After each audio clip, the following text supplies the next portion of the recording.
I wanted to get into talking about feet and foot mechanics, not because I have a foot fetish. I actually think feet are rather disgusting. I think they're gross. Like I can't do it. I can remember like as a kid, going to like sleepovers, right? And everybody lay their sleeping bags and your pillows out on the floor, and the kids would step on my pillow and I'd lose my fucking shit. Like I'd want to beat somebody. I'd like, don't step on my pillow. It's disgusting. Like keep your feet away from me. I don't want to have anything to do with your feet. I also, as a kid, had a lot of problems with my feet. Like I've had stitches. I've broken both feet multiple times. Tarsals and metatarsals. Had a massive dislocation at my ankle. Well, let's just say, I don't know if massive is the right word, but let's just say it was pretty gnarly. Maybe that's the more technical word.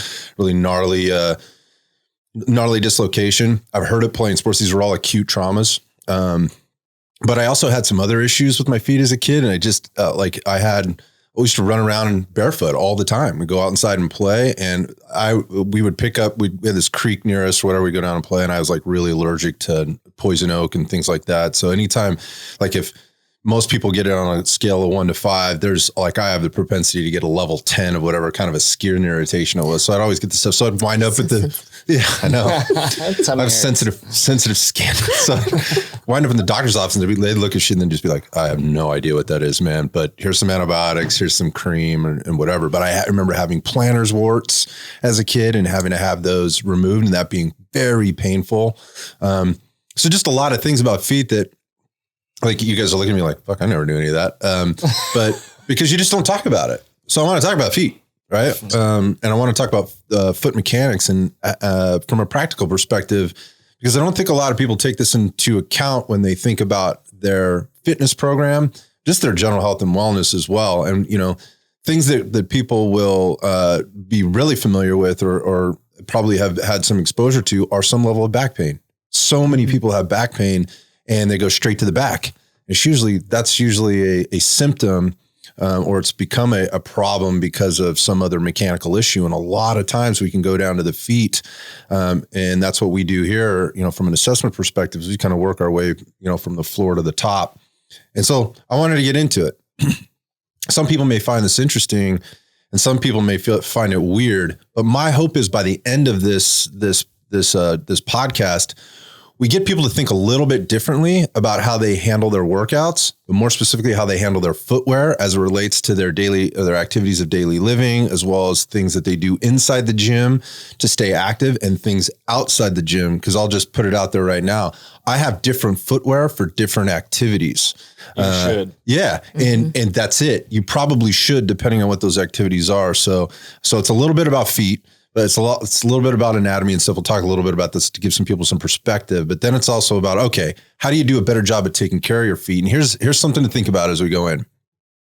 All the money we spend on clothing, that you spend on your gear. I mean, Jeff and I are sort of in the quote unquote tactical space. People they spend thousands and thousands of dollars on all this external equipment and they never take care of their bodies. They generally don't. And they never think about their feet. They just put on the coolest footwear that the guy next to him is wearing. I mean, we've seen everything from Yeezys out on the range to, you know, hiking boots to Chuck tees. That's me right there. Chuck Taylor's. Whatever.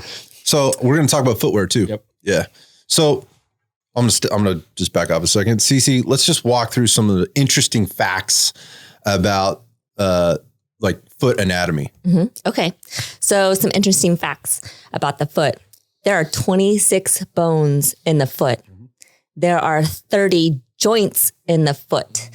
And then there are over 100 muscles, tendons, and ligaments in the foot. So when we think about the foot, when I think about the foot, I think of it, it's a pretty simple appendage. But when you get down to it, there's a lot there. It's like one of the most complex structures in the entire human body. I mean, we look at the shoulder as being kind of one of those structures that just has so much going on. And as a result, when people have shoulder pain, it's very hard. It can be very challenging, let's just say, to maybe diagnose and assess and diagnose what's going on within that shoulder. So oftentimes there's a lot of guessing being made. But when you get down to the foot, it's significantly more complex in my mind. And I think it's probably less understood than even the shoulder at a lot of levels. So And the issues are really glaring too when you see these in the feet. Well, the other thing is too, we're talking about the foot, but then you also have the ankle. And so, the ankle is what joins the foot to the lower leg. So you have to bring in exactly, and it has different ranges of motion. And so you also then bring in the bottom ends or the distal ends of the tibia and the fibula. Mm-hmm. Yeah. So many connection points. You just mentioned how many joints again? 30. Yeah. That's wild.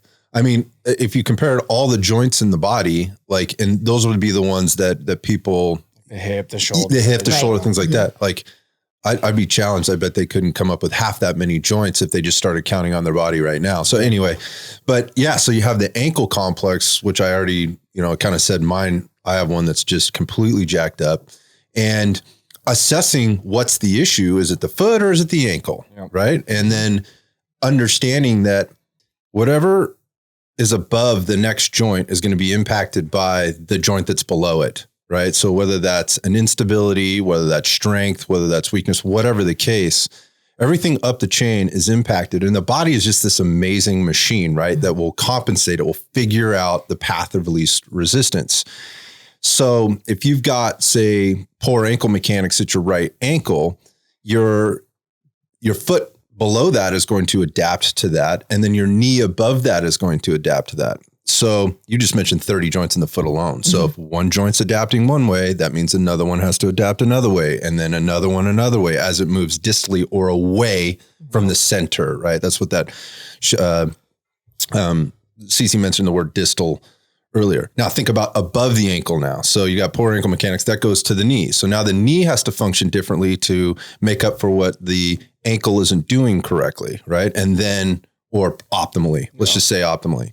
And then from there, it has to go up to the hip. So now the hip has to adjust. Now we're getting into a much more complex joint. Oh, yeah. When we're looking at the knee, it's a fairly simple joint. It kind of does. Yep, it's a hinge joint. It just hinges, right? Everybody knows that. I mean, it makes their lower leg extend or flex, right? It rotates as well. Yeah, well, yeah, it does. But it's traditional hinge joint. Slightly.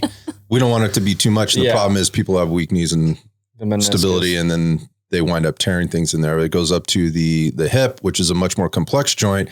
And now it's trying to compensate, then going into the spine. Again, another very complex set of joints.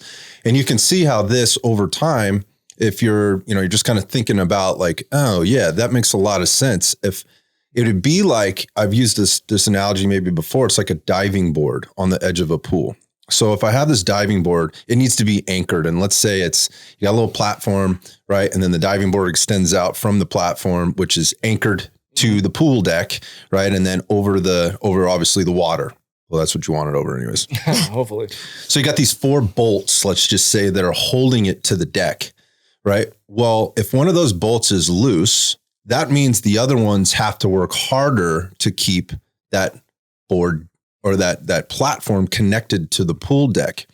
And over time, if you're out there constantly banging on the end of this board, a couple of things happen. One, you're going to start to fatigue that system, that anchoring system that's on the bottom. And over time, these are mechanics, right? There's no nervous system to respond or anything like that. There's no pain frequencies that are being sent going, hey, this isn't right for you to ignore or pay attention to. There's no electrical system in there. There's no early warning system. But over time, you're going to start to wear those bolts or that anchor down, whether it's the platform that's actually anchored or the bolts that are holding it down or the connection point, that being the pool deck that those bolts are going into. And think about the pool deck or the platform, the actual diving board itself. The stiffer that diving board is, the more power you can get through that diving board. That is, I'm 230 pounds. It's a firm, like springy diving board. I go out there, or I bounce on the end. There's for every action, there's an equal and opposite reaction. I spring off that diving board into the pool. I get more height. I get more velocity. I get more altitude or amplitude. All of these things happen. If there is a compromised base of support, right? And so now there's movement at the pool deck or at the anchor point. And then I go out there and I try to spring on that diving board.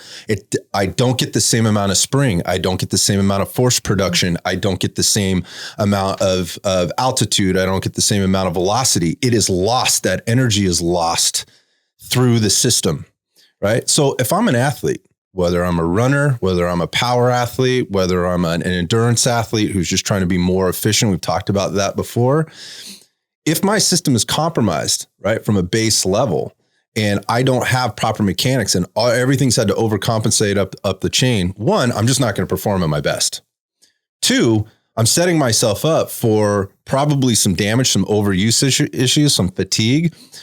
And last, and I don't want to make it all about this, in the diving board example, you're setting yourself up for catastrophic failure. Yeah. At some point, one of those bolts is going to go. Something's going to break. Yeah. Either the board's going to get too fatigued because it's flopping around. The platform is going to be fatigued at the anchor points. The actual screws that are bolts that are holding it down get fatigued. They break, and or the pool deck that it's anchored to. Maybe that's a way to kind of go into this as we start to talk about thinking a little bit differently about your feet and where that pain could be coming from, and why you might want to have a little bit more in-depth look at what's going on at your foot and ankle mechanics before starting to make some decisions about your programming, about your mobility work, about the physical therapy you're going to seek, and particularly about the footwear you're using for whatever the activities are. Absolutely. So, okay. Cece, so you kind of just went through some of the interesting facts there as we go down into what are some of the most similar I guess most familiar things that we see here kind of on a regular basis when we go through an assessment and we ask somebody right off the bat to take their shoes off for us and just go for a little walk while we kind of take a look at their gait. Well, generally, before we actually have them walk or ambulate, we usually have them stand in front of us and we're just looking at them from a still position from the front and then from the back and then sometimes from the side as well. So when we're doing that, we're looking at foot contact with the ground. What do their arches look like? Looking at the arch, when I'm saying arch, the medial arch, as well as then kind of getting an idea of looking at the top of their foot. And there's an arch there too that goes across the metatarsals and across the midfoot. So that's called your transverse arch. Then you also have the arch in your foot that we typically think of that's on the inside of the foot, the longitudinal arch. So we're just kind of looking at the foot as it's still on the ground, foot contact. Then we're looking from behind and looking at the heel. How does the heel sit on the ground? And then also looking at your Achilles tendon. So how is it shaped? Does it curve towards the midline? Does it curve out away from the midline? Just kind of gathering some information as far as how do they look standing still. Then we'll go ahead and we'll have them start walking. And when they're walking, we're looking at how do they heel strike? Do they heel strike on the outside? Do they heel strike on the inside? And then as they're propelling forward, what's happening with their weight as far as when the foot is making contact and then pushing off the ground. So going onto the ball of the foot, do they propel off the big toe? Do they propel off the other toes? Do the toes peek out to the side? Mm-hmm. Do the toes peek in? And when I'm saying like a mid-strike rotation, mm-hmm. Right. Yeah, it's like an egg beater type of look from the back side. Exactly. Because if there's a little bit of an egg beater, well, maybe we might want them to actually take their socks off as well to dive in a little bit deeper and see how are those toes aligned. Put your hands on those feet, right? That too. And then we'll look at that, but then we'll also start looking up the chain. So anyway, we'll have them walk away from us and then we'll also have them walk toward us. When they're walking towards us, we'll be looking at foot strike, propulsion, but then also looking up the chain. So looking at the shins, looking at the knees, looking at the hips. So you're looking at foot integrity, again, looking at the arches. Sometimes one person's arch might be a little bit higher or lower compared to the other side. Maybe they both look pretty, quote unquote, flat. Maybe they have really high arches, like Jeff has really high arches. Mm-hmm. Sometimes they may be flat, but then when you get them off and they're not weight bearing, then it looks like they have a nice supple arch. So there's a lot of factors that play into the foot because somebody could be very flat footed, but then when they sit down, they do have an arch. Yeah. It's not traveling up the chain. Mm-hmm. Okay. So we've got this is kind of what we're looking for. I will tell you that when people come into the gym, I mean, this is obviously, you guys know this, they're usually blown away that we're doing this. Like they as coaches, they're like, well, this feels like a physical therapy session, or not even my physical therapist does this. If they're coming in with maybe something else, they've come in with a knee thing or whatever. They're like, nobody's ever done this for me before. Yet, they've gotten pain pills for whatever the particular ailment, cortisone or shots, all kinds of stuff. Soft tissue work. They've spent hundreds, if not thousands of dollars on soft tissue work or therapy or even drugs or, supplements to fix a problem. And nobody's looked at their feet. And so those people that do this will respect this, right? Those people that have no idea what we're talking about are still feeling a little bit like, I don't really get it. Let's talk about the things that happen at the feet that wind up creating major problems down the line. Some of the things that people may not be aware of, or maybe are suffering from now, that may be kind of starting as a little thing, but could expand into a much bigger thing later. Because chronically, right, that's how things happen. Right. It's just you could be moving away for months and not have an injury, and all of a sudden, boom, you're out of commission. Yeah, you're out of commission. The first thing that comes to my mind actually is somebody that might have a flat foot or a very supple arch. And when I say supple arch, again, they might be flat footed, but then when you take them off weight bearing, then they have an arch. So one of the first thing that comes to mind is when somebody goes and they step down and they're bearing their weight on their foot and they have a flat foot, then the arch starts to collapse. What's happening then from the foot up to the shins, up to the knees, to the hips? And I wish we had a graphic here, because if you were to be able to look at somebody's feet and their arch starts to collapse, then their tibia or their shin bone, their main shin bone, starts to rotate. Rotate in. So you're saying feet are completely flat on the floor from medial to lateral. Well, that arch, you're saying like that middle arch, that middle arch starts to collapse. Starts to just flatten. There's no rise in the midfoot. Right. Yeah. And so then what's happening at that shin, and the shin is starting to rotate, and then that force goes up to the knees, and what's happening to the knees? Sometimes maybe the knees are rotating or collapsing in as well, but maybe not, depending on the individual. And whether or not this becomes an issue depends on the individual. I mean, this could just be them biomechanically and they've lived with it, and so they know how to adapt and nothing's bothered them. But it's still good just to take into account, how is their body functioning? What are they coming to the table with? Yeah, I think that's a really important point, that flat feet is not a death sentence. No. Right. And it doesn't mean you're quote unquote dysfunctional. That's just your anatomy. And now you have to get aware and intentional. That's the next piece. Okay, now that you're aware, how do I maybe approach this thing differently? And this could be a very long podcast about talking about different things. And I don't want to get too far down into there, but I do want to talk about the fact that people are what I see are those people that do have flat feet are being told, oh, your shit's fucked. No, that's you. Yeah. Like, so whether you were born like that or over time, your body adapted to that, this is you now. What do we do now? Right. You just said, go ahead. No, because I'm saying there's people that are more anterior pelvic tilted naturally. If you're an athlete, I played hockey for a long time. So if you think about that position with your stick on the ice, I'm literally in a hinge position. And that's how my body is in a straight gravity line. Right. Now I work on it, but it literally takes away my athletic ability when I get into straight set posture. Right. Right. So, that though. Exactly. And I also have a flat foot on my right side. Good. You have to be aware. And once you're aware of all of this stuff, then you can go, okay, I'm going to attack this. I'm going to do this, and I'm going to get into these positions, and I'm going to get a result. But, like you're saying, if you just have a flat foot and you're going in, you're squatting, or you're, pronating, hurting your knee, you have medial knee pain, whatever, it can be an issue that you need to look at. Yeah. Go ahead. Sorry, I was going to just say, you're talking about over time. And one of the things that happens over time with individuals is their foot starts to get longer because of weight bearing, because of pounding. Maybe it's because of injuries, but those muscles and those ligaments start to lose some of their integrity. Exactly, over time. And so, coming into a strength training program, let's say you're in your 50s, I think it's good just to be aware of as far as what those foot mechanics are now, because things change over time. Yep. How would you teach somebody how to squat or just activate their foot properly if they have a flat foot? Do you go into any activation of the foot? Do you talk to them about the foot, or do you let them have the collapsed arch? That's a really loaded question, because I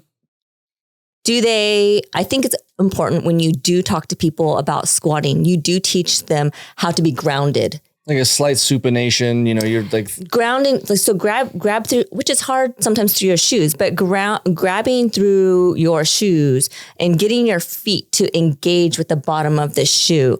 Not necessarily doing kind of a short foot, or when I say short foot, I mean, creating an arch, lifting the midfoot, before squatting, but really thinking about getting contact with your foot and sitting back on your heels before you go into a squat mechanic.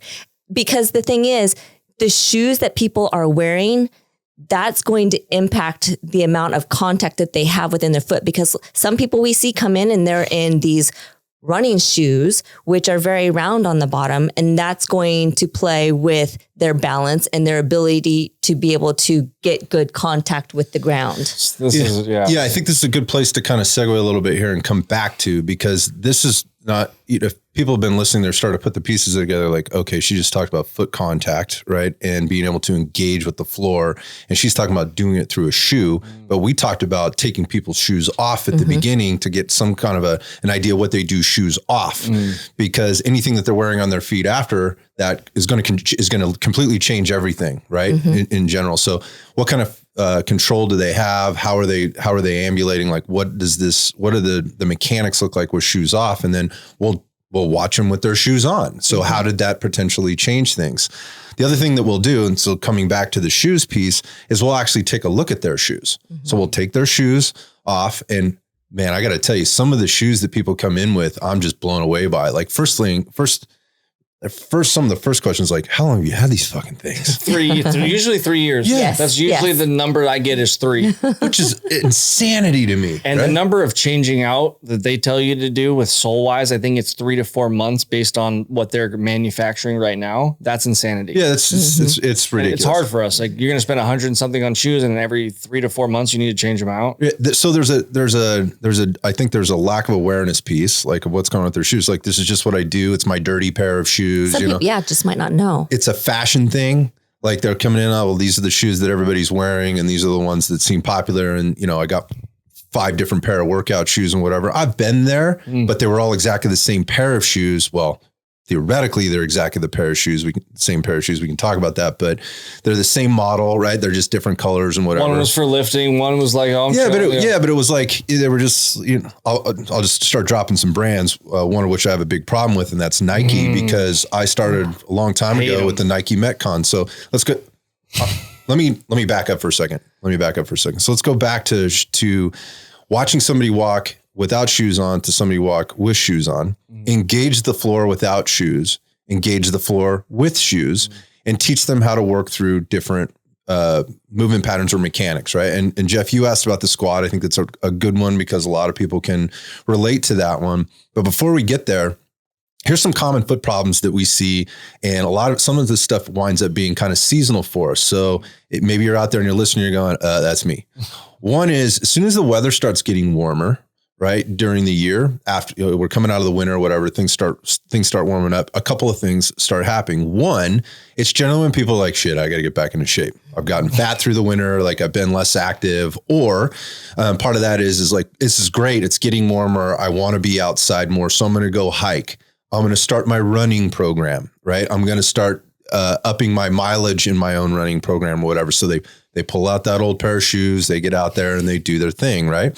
So with this increased activity, there's increased activity. The other thing they start doing is like, wow, this is great. So I'm going to throw on my flip flops or my flat little, strappy sandal things or whatever it is that I'm wearing on my feet.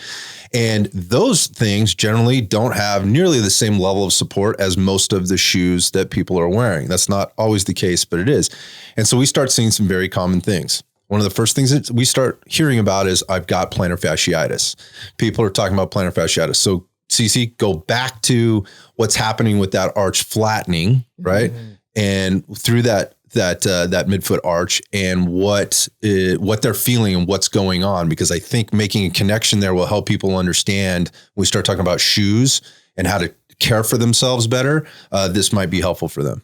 Yeah. So think about wearing your tennis shoes, and your tennis shoes generally support your foot. They're more conformed to your foot. And then when you go from that to barefoot or from that to a flip-flop is pretty flat. It doesn't have any structure that goes around your foot. And so the foot just kind of relaxes down, and then that arch on the inside of your foot doesn't have any support. And so it gets more stressed. And then if you're walking and you're doing the propulsion, even more stress. So there's soft tissue on the bottom of your foot, connective tissue, and it's your plantar fascia, and it helps to give the bottom of your foot some integrity. And when you no longer have support for it, or you all of a sudden increase your pounding activity after being sedentary, or change of surface for, let's say, working on turf or grass, and then you're going to pavement, or from concrete to asphalt, that plantar fascia can take a lot of force. And so then people start to wake up in the morning and they have medial heel pain. And it's usually first thing in the morning. It's very specific or pinpointed. Yeah, it feels like there's a hot poker or a rock right underneath your heel standing barefoot, right? And then over time, as they get up and they start moving around, it can dissipate a little bit. But for some individuals, it can be a constant pain throughout the day. So I think it's important to note that fascia, that plantar fascia, is supposed to be tight, right? And so we've talked about fascia on this on the show before, and some of the things that fascia does, and how it interplays with muscles and the structure and even the nervous system, and how it does things on its own, irrespective of the nervous system. We want it bouncy. We want elastic, it bouncy, right? and we want it tight. We want it tight. It's there. It's a supportive structure, right? And so when people get this plantar fascia, some of the things that we see them doing kind of right away is, oh, I have to loosen this up. It's too tight. No.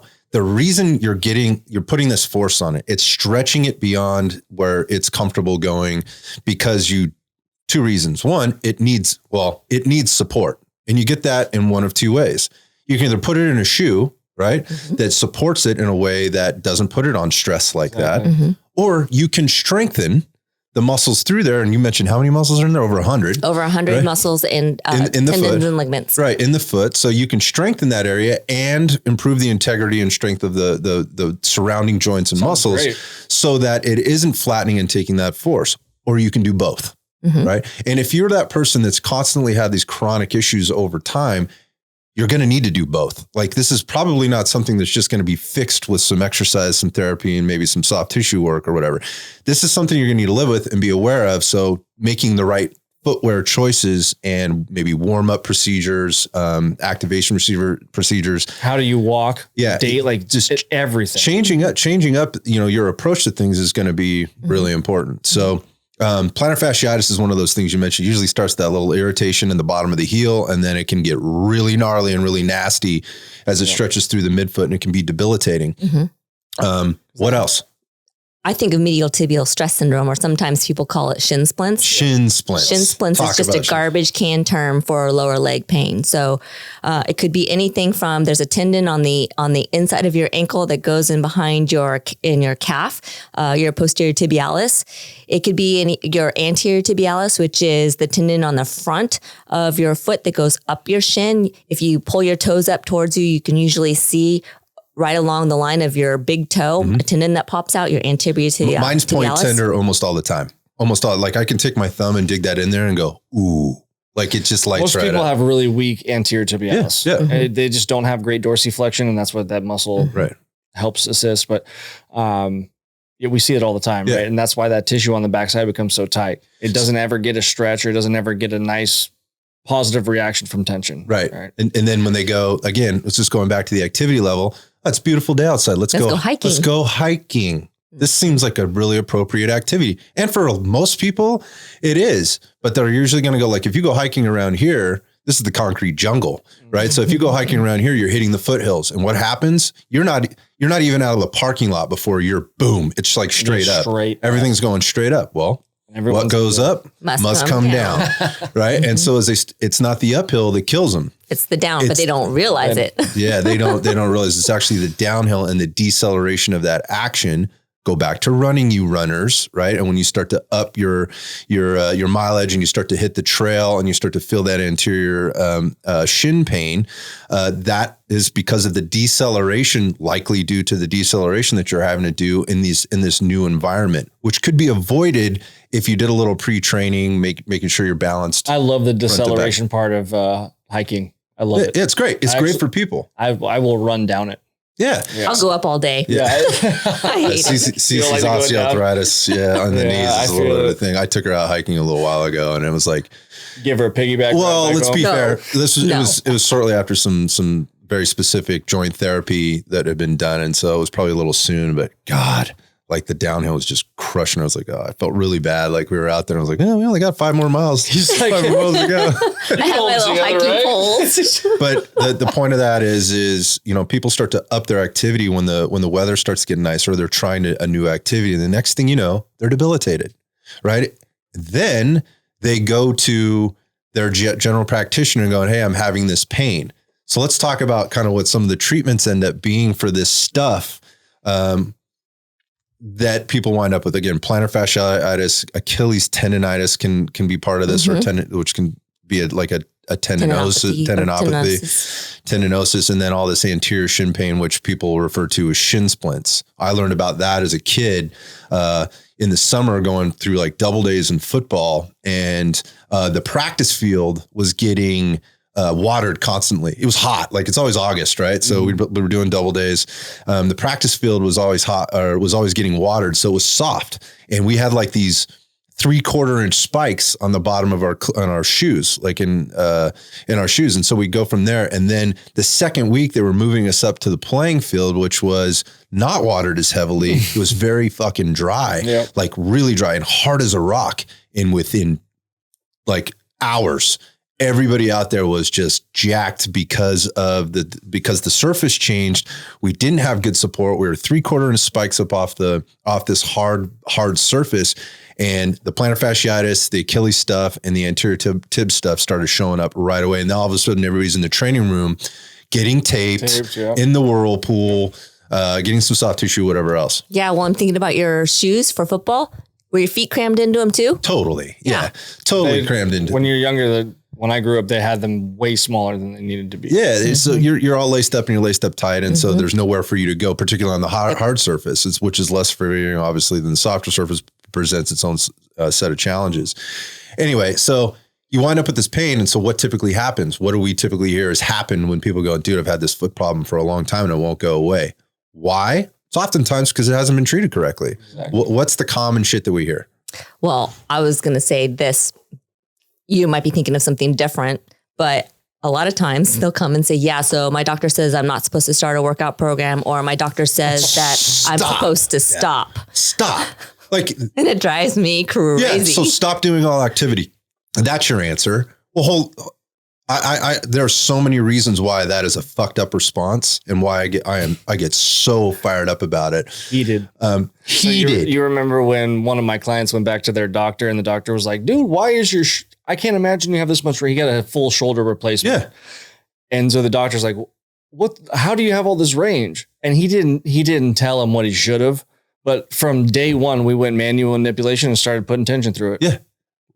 Right away. So the thing is he wasn't getting the advice to go strengthen. He wasn't getting the advice that they were getting is don't do anything for 4 to 6 weeks. Mm-hmm. Okay. Does that generally make problems go away? Horrible. No, it doesn't make shit go away. So yeah, they hear, yeah, my doctor said I wasn't supposed to do anything. Mm-hmm. And here they are still with the same problem. Maybe it's even exacerbated up the chain, like we mentioned before, because they've been trying to work around it now. Right. It's like a safeguard, right? They have all of these protocols that are safeguarding them from increasing pain to a patient. Right? Oh, you're talking about physicians. Exactly. Physicians are following. Exactly. It's all about not having pain and feeling free. Right. And just give it some ease, and we're not addressing the root cause. Exactly. Which again, generally, as we've spoken on this thing before, has a lot to do with weakness and or improper application of exercise or activity, or we're going to get into the footwear piece as well. So anything else? I mean, what are the other things that we're hearing? I don't know. What else do you hear? So stop activity, or, so they either put it in a brace at nighttime. They're like, hey, wear this brace at night. And it puts this foot in a position where, I mean, I guess if you're sleeping in like weird positions, it might help. But anytime you're casting or bracing something, it's going to get weak. Mm-hmm. Right. So you're going to have to do double the strengthening. I'm not a fan of any of the applications that come through PT. even though we use a lot of them, the way that they applicate them are horrible. You need to have your hands on your client and you need to know what's going on with their foot. If they have a specific foot pain, like I have to have my hands on their foot and be like, lift here, push here. And okay, you feel that foot, like that's stable. And we're teaching them how to do that. Like I have a right foot that is completely flat. My left foot is fine. So I have to short foot on the right side, which is creating a medial longitudinal arch actively, right? And I squat with no shoes on because I want to train that. Right. So just kind of going through being aware, like you're talking about, I have to do something on one side that I don't do on the other side. Yeah. It's just like if you had a shoulder issue or a hand or a wrist issue or something like that, there are things that you need to do and can do. You just have to be aware of what those things are. And to your point, CC, a lot of times people aren't just aren't getting that information. They're getting the piece of paper that says, do these exercises, a printout. You know, because this is so much. It says Kaiser at the top, Stanford at the top, you know, whatever at the top, Sutter Health at the top, or whatever else. And when they come in, we're just looking at it, going, you could have just swapped the logo at the top of the paper, and it's fucking trash. So, and look, I mean, I'll stand by that statement. Like that is it's garbage. It's garbage. So because it doesn't address your particular situation, and unless you've had a thorough assessment to diagnose exactly what is my problem, then all you've done is thrown a Band-Aid at what could be an open festering wound that could, by the way, be easily addressed. Easy being if somebody actually got in there and got their hands on you and addressed some stuff. So let's circle it back to the footwear piece, because if you're aware, now we've kind of had this little assessment going on, like Jeff understands he's got right versus left issues. I want to work out.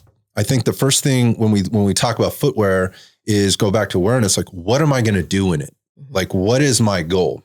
So nobody in the Silicon Valley goes to work anymore from a corporate level. So this might be a little bit irrelevant at this point. Hopefully that changes soon. I think that's a podcast for an after dark where we could shed some light on a few things. But the point of that is what people wear on their feet at work versus what they wear to be active that includes, let's include the working out piece, are generally two very different things.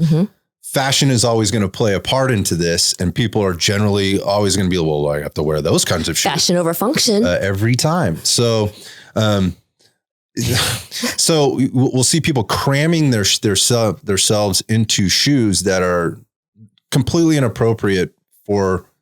It's appropriate for the dress up perspective. You look pretty, right? But at the same time, what you're doing to yourself is you're creating your. Most of these shoes are pointed, right? They have a small toe box. Okay, so here's the thing. So they're cramming their toes and they're into a toe box that doesn't allow enough room. Because you want your toes to be spread. So there's no spread, right? So there's no toe spread. Your toes are there for a reason. They are to feel the ground, give feedback, and basically they're like, think about the suspension on your car. If you have an independent suspension, say on your car, those things touch different areas and they give feedback, and then they activate certain muscles, and your brain comes back and says, go this way, go that way, do this, do that. Well, now you've just constricted those things so to where they're completely almost taken out of the picture. Second thing we see is like they're in an elevated heel, right? And this is men too, by the way. They're wearing some type of a dress shoe, right? So not heels, but not like a 6-inch stiletto.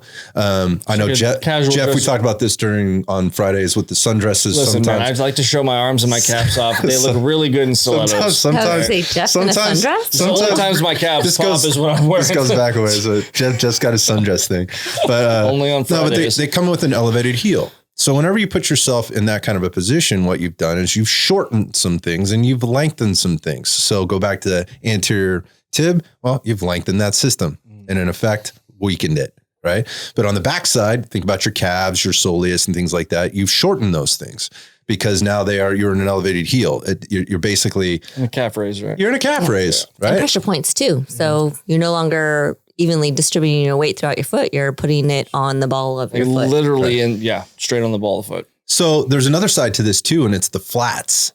Right. It's the ones that have zero fucking support. So I think one way to look at this would be like the Toms style shoes. It's just basically like a thin piece of rubber, right, on the bar, or canvas on the floor that provides you zero support. So I see a lot of flat shoes, particularly like tall women that are trying to not be so tall in heels. They'll wear these flats. I've also seen, like men are wearing like it's like a loafer, but it's like a lazy loafer. It's a boat shoe. Yeah, it's exactly like a boat shoe. Boat shoe. Yeah, like a deck shoe, which were Khakis popular. Boat shoe, dude, it's popping right now. Polo. You just come back around. Yeah, with pants that don't fit, that are 4 inches above the ankle, and dude, super show tight. Those loafers off, man. Socks, all of it, I can't. or no socks. I fucking can't. Dude, if I wore no socks and a loafer, you would run off. I can't, dude. I can't. You'd be like, Stinky Jeff, I don't get it. Get some fucking clothes. It's the only thing that smells. Get some clothes that fit. Get some clothes that fit. That's all I'm going to say. So men wearing these boat shoes, and it's the same. It's similar, but now they have zero arch support. They have, if they already have length tension issues, right? Say in the posterior or anterior complex, this could exacerbate that. But again, going back to the arch and then cramming your toes into this toe box that doesn't fit, but they look cool apparently, right? So you have this fashion side of things. Then there's this whole other side where we move into like the athletic shoes, which is like this whole other world, right? And there's any number of things that you could get yourself into when you start looking at athletic shoes. Like you walk into any store, right? Any shoe store that has, athletic wear. I can't believe like the evolution of this shit over the last, like, say 20 years. Like I just look at it, I go, what is this? And some of the stuff that, it's wild. Yeah. I'm just going to say, like, Kanye's fucking with everybody, dude. Like, I don't get it. And I look at these shoes and I'm like, how would you even put those things on your feet? Like, they don't make any sense to me whatsoever, especially if you're going to be active. If it's a style thing or whatever, you want to look cool. So you have a $1,800 or more, some of these are like $14,000 pairs of shoes. They're really expensive. Go right ahead. But there's no function in that, right? There's really no function in that. But the point of this is there's any number of things. Now we go back to these. Now we have these extreme cushion, like you're elevated off the floor. So that's what I'm seeing most of the time. Yeah. So I'll talk about that. Yeah. So most of the time we're seeing people, they come in and they have literally a huge foam sole that is so big. It's designed to deteriorate.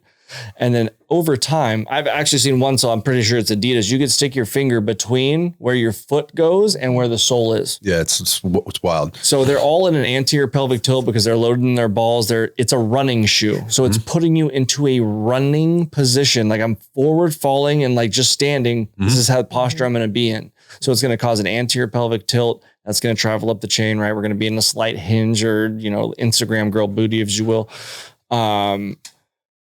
That's what those shoes do. And then when you get to the flatter shoe, as you're talking about, if I don't have control of the foot, now I might have some issues up the chain. But the biggest thing that I see is people with the most cushioned shoe on the planet coming into the gym and having serious stability issues in their feet. Right. And connection issues, going back to making a connection with the floor, is that you're not feeling anything. Right. And there's way too much room for lateral instability. Yes. And again, just not having that feedback or that connection to the floor. So there's all kinds of stuff. So for a long time there, so I'm just going to use this general term, cross training started to become more popular. Yeah.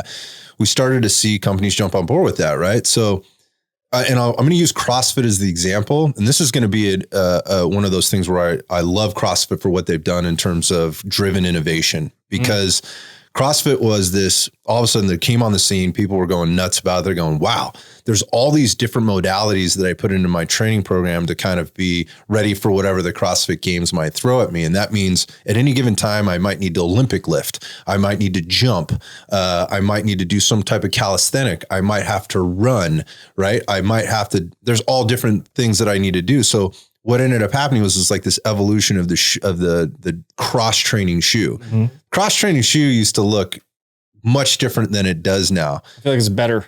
Yeah. Yeah. They fucked it up. Yeah, they did. I think people try to get carried away, but for a time there, Reebok was really pushing this thing. We need a shoe that for our athletes that can allow them to do all these things well. And so if you're Olympic lifting, you might be in a platform shoe, like in an Oli lifting shoe, which very specific design. What does that put your foot into? Yeah, you're into a heel lift, right? You're in a wedged position. Gotcha. It's a very solid platform. Try running in one of those. Yeah, no. No, right? Try jumping or doing plyometrics in those things. No. So that wasn't practical. And at the same time, like try Olympic lifting in a running style shoe. Marshmallows. Yeah, with those really soft cushion, right? Even if it is one with lateral stability, adds lateral stability or whatever, you got this really cushioned shoe, right? And there's no foot contact, right, with the floor. You really can't get that feedback. Yeah. And now you're trying to get under this dynamic, explosive movement. Bad idea. Yeah, you lose energy. Force gets lost. Right. Not only that. So in both of those shoes, if I'm doing any type of lateral movement, both shoes awful, right? They're not made for that. As you stated, Jeff, like those running shoes are made for running straight. That's what they're made for. They're not made for dynamic movement, lateral movement, or whatever. Now there's plenty of people that can do that in them. Absolutely. But what happens down the chain is you start to move laterally, or you go through these explosive movements as you're changing into different planes of motion. Something's going to give. Right. And if you've got stability and you've got good strength, or whatever, it's great. But if you don't, start to see all kinds of problems. The point is like these cross trainers started to come on the scene. And I mentioned Nike jumped on board with their Metcon shoe and whatever. And that made a lot of sense for a lot of people as they were coming into the gym. And I liked them. The threes were good. I liked, the threes were good. I actually like the twos as well. But the point of this is it was a nice wide platform, right? It had a nice wide toe box. It had good arch support. And the shoe itself, like the outsole on the shoe itself, had solid, good integrity. It wasn't a foam. It wasn't. Yeah. And the actual material where it was covering, like when you got into, say, where your big toe is all the way around to your little toe, it was a solid piece of material. It wasn't this mesh nylon, material. So it really supported the foot. Now think about that, right? In that context of like a lot of people, I think, can wrap their head around what CrossFit looks like. It's very dynamic versus that running, right? And whether you're running on pavement or running on the trail or whatever, what are the different needs that you might have? So I have a couple different pairs of shoes that I wear, right? So I have more of a cross trainer. I actually brought it with me. Oh, I brought a couple shoes. Show and tell. Yeah. Show and tell. So if you're watching on YouTube, there's a couple things to look at here. One of them is my cross trainer. It's made by a company called Victos. I really like these guys. They're in the firearms space. And if you look at it, it kind of looks like a skate shoe. It's got a nice wide toe box. It's got a nice wide, has a really nice wide sole that provides really good instep or arch support, and very adjustable through the laces, right? So I can tighten it up where I need to tighten it up, and it's to conform to my foot. It allows my foot a little bit of play, like on the inside. It's not locked in, but good lateral support for my frame and my current it looks foot wide. position. I like the way that it angles down in the sole too, as well, from the heel out. Right. And you'll see, yeah. So yes. So when you look at it from the back, when it's actually sitting on the table, which I think is an interesting thing, because I want to make a comparison here. If you're looking at this thing, what you're looking at sits nice and flat, right? When I stand, I'm not nice and flat. Right. I pronate. Right. So that means what it looks like is I'm kind of pushing into the middle or to the midline of my body. So this helps me with that pronation, but it doesn't overcompensate for me. I found that this shoe fits me really well. Now, if you guys are looking at this shoe, you might look at, that looks a lot like those Noble shoes. If you guys have seen Noble. Yep. Well, I really like the look of those shoes for a lot of the same reason. And then when I got the shoes, what I recognized is that things are already pronated. Yeah. When you sit them on the floor and you look at them from the back, those things are tilted. Like if you had them two sitting side by side, they would look like this. They're literally sitting like this. Yep. And I wore those things like I didn't recognize it. Well. Yeah. The sole's very thin. It is. There's definitely not as much support as this guy. You need narrow. Yeah. And I think, they're narrow. They have a little bit wider toe box, but the midfoot, the mid part is like straight. It's very, very narrow. Another thing I was going to mention here is if you look at the height of the heel versus the height of the toe box, there's this very minimal drop.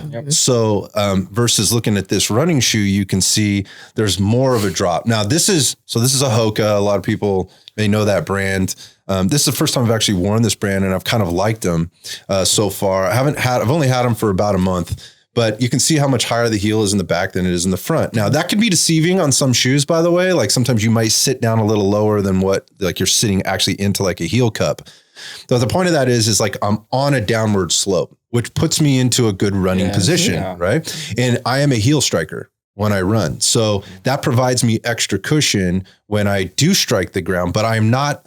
And you can see there's this rocking in the shoe. Like if you wanted to squat in that, it'd just be horrible. This is not a or good deadlift. Yeah. So look, if I'm just going in for my arms and abs day, Whatever. Yeah. who fucking cares? Like this is fine. But if I'm going in, I'm going to do any load bearing for any major compound lifts that are going to include my lower extremity, particularly some type of an open or open chain exercise where my feet are on the floor. You mean closed chain? Well, Squatting, deadlifting. yeah, squatting. Exactly. Sorry. Versus open chain stuff like leg pressing, right? Where the machine's taking care of the stability. I don't really have to worry about any of that. Exactly. Like I'm just pushing through as much weight as I possibly can, moving through a range of motion. Going back to the first, like my closed chain exercises, this is not something I'm going to pick. And if you're working out on one of these and you're trying to build max strength and power, like you're losing a ton of performance. The same token, I would not take these out onto the range to be running around in, right?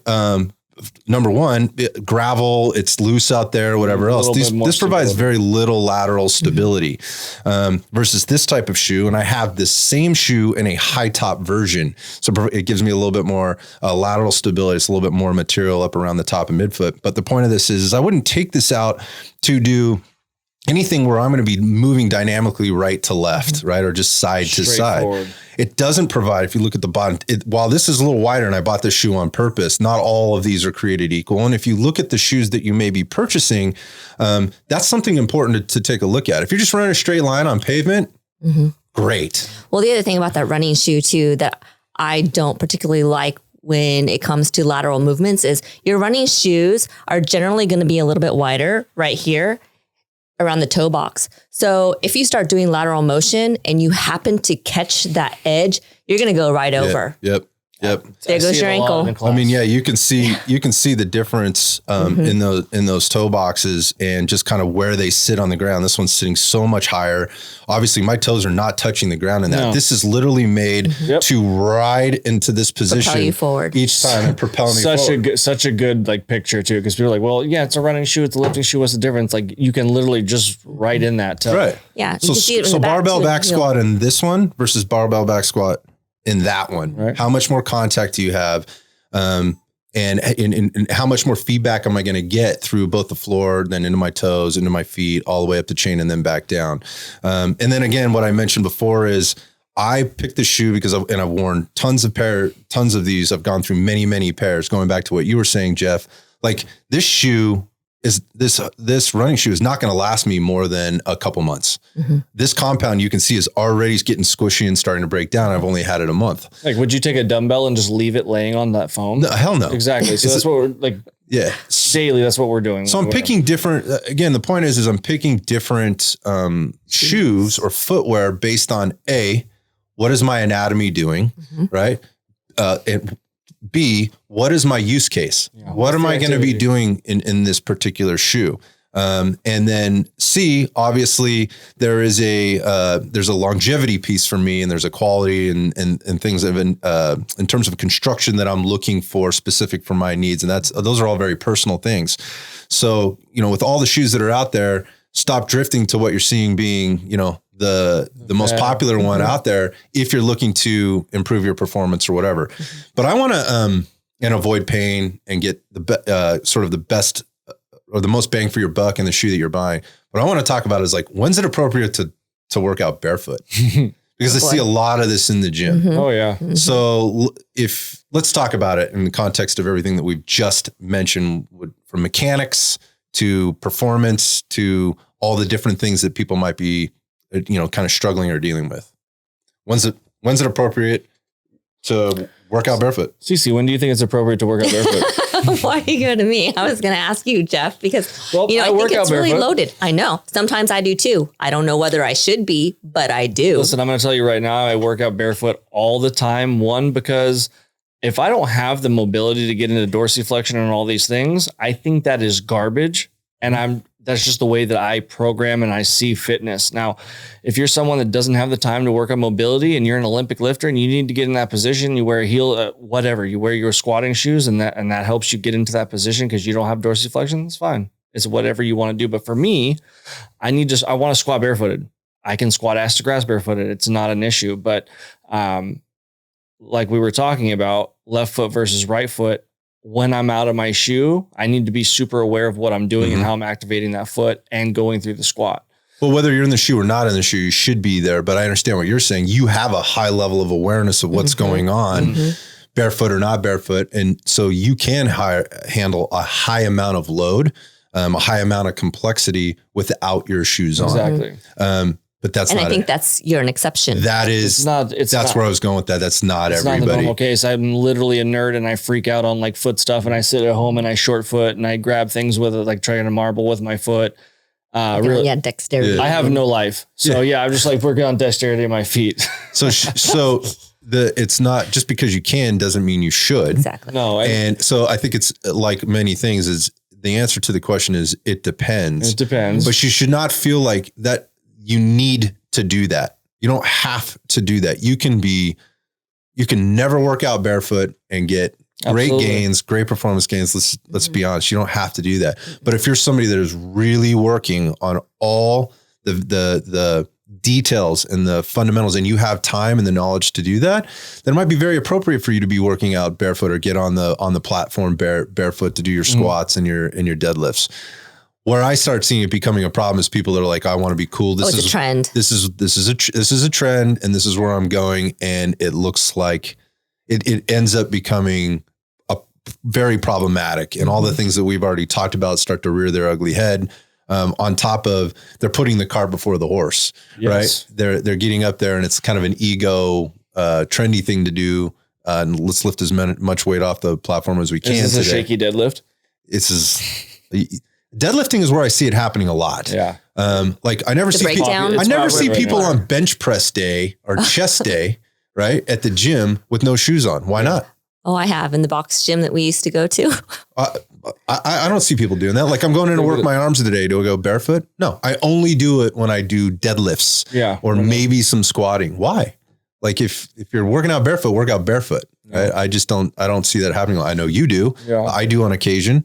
But there's times to do and when not. Like sometimes when I get a brand new pair of Converse, I'll squat in them for a bit until they form to my foot that's fucked up, and then I get out of them because when I'm in them, that's going to put me in that position. Right. So you're right. Changing up the shoe for the activity is extremely important, and understanding your foot and your anatomy as well. Mm-hmm. Yeah, it's not a plug. I'm not sponsored by Hoka or Victos. Hey, Victos, if you want to sponsor that, it's 50% off. Great company out there, but I'm not sponsored by either. That was just as an example. Those are great example shoes. To show kind of the contrast and what we see in the gym on a daily basis. So if people are wanting to maybe adjust or kind of jump off with, okay, maybe I'm thinking about this a little bit differently now. Where's a good place to start in terms of creating a higher level of awareness and becoming a little bit more knowledgeable about what their needs are and how to address them going forward? Like, what would you suggest? Well, I would have a fitness professional look at you. Mm-hmm. Unless you have a high level of awareness and you're a personal trainer and you can look at and assess yourself in the mirror or whatever, but get someone hands on you, really figure out what's going on. And also you have to have the awareness of with the shoe, right? Have the trainer look at you in the shoe, because you get in the shoe and all of a sudden, okay, no, this isn't bad. This is bad for you. Mm-hmm. And it's going to take time to understand and learn that. Yeah. I was going to say also do your research. I mean, be responsible, take, your health and fitness into your own account. Do your research on shoes, because the other thing that we didn't talk about with shoes is the torsion, as far as how much flexibility can you bend the back of the heel to the toe of the shoe? Does it collapse? Can you rotate it? Do you need that in your shoe? What activity are you going to do? So do some research. I mean, shoe technology has come a long way. Oh, it's huge. Yeah. And I know it can be overwhelming for some, but look into it. Yeah, I think the other thing to think about is there are some really great people out there in different spaces that really nerd out on this stuff and get down. We have some really good friends in the chiropractic business that have spent an immense amount of time studying this stuff and helping people through it. shout out to Dr. Mark Lucas, who's here in town. Also, Dr. Justin Brink, who's still around, playing kind of a part-time Dr. Sherry role. McAllister. Dr. Sherry McAllister down here, who's awesome. I mean, there's many of them, the Tutucci brothers over in Campbell, California. There's a lot of people that and those are all chiropractors, by the way, that have spent a lot of time with human physiology, human anatomy, and understand how to make assessments and then give some recommendations. If you're clueless and you think you might have an issue, maybe seek the help of a practitioner there. There are a lot of great personal trainers that are highly qualified. This is not they're not medical doctors. They're not physicians, but they have enough under their belt to understand maybe how to give you an assessment. You know, there's a lot of there's a lot of shoe stores out there that have put this like gait assessment or this little machine you stand on or whatever.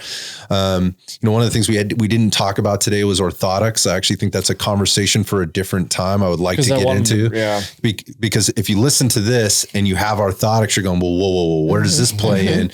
That's a bigger conversation. I have orthotics, as do I, and so do you, and so does Cece. A lot of people, including some of these chiropractors we just mentioned, are like, no orthotics. No, you shouldn't need that kind of thing. So there's different schools of thought, but going back to the fitness professional, there are people out there that can have a look at you and make a reasonable assessment to kind of get you started on the right path. Maybe gives you kind of what you need to maybe start asking a few more questions or do your research a little bit differently.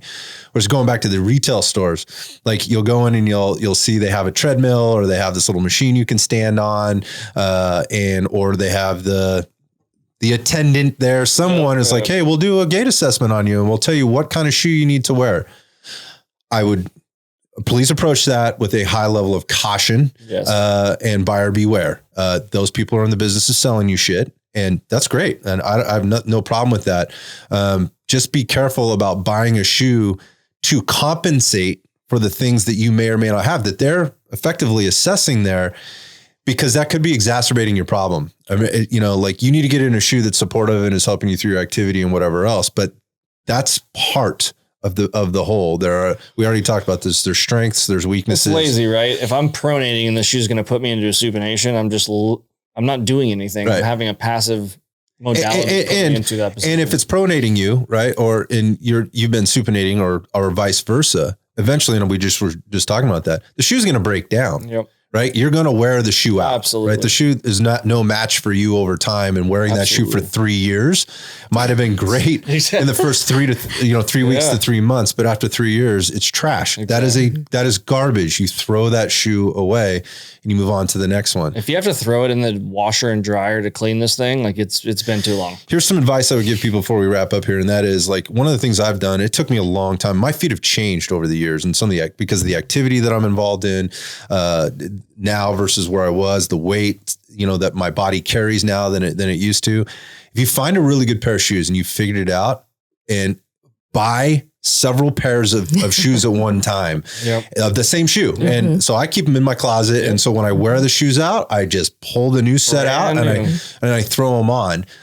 Because what happens oftentimes, because these shoe manufacturers need to keep up with the trends, they need to keep up with things, and people get bored, they are constantly changing their shoes. Mm-hmm.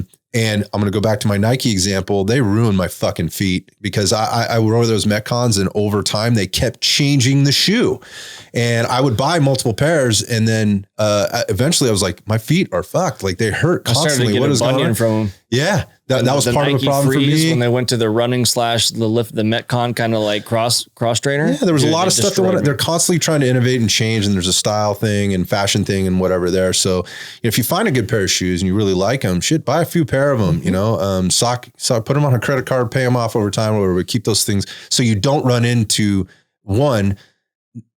your shoe's worn out and you don't have the support you need to perform the activity that you need. 2, when you go back to buy the shoe, they don't have that shoe anymore, and you're going with the quote unquote same model, which has now changed because shoe companies do that all the time. There are a few out there that do a really good job of staying consistent. Hoka does. New Balance does. Brooks does. Adidas does not. Mm-hmm. Nike does not. There's constant changes that are happening there, and that's just through 30 years of fucking experience. Like, I don't need anybody to tell me different. I've experienced it. I've seen it, and that's what it is. So anyway, just think about that in terms of taking care of your feet.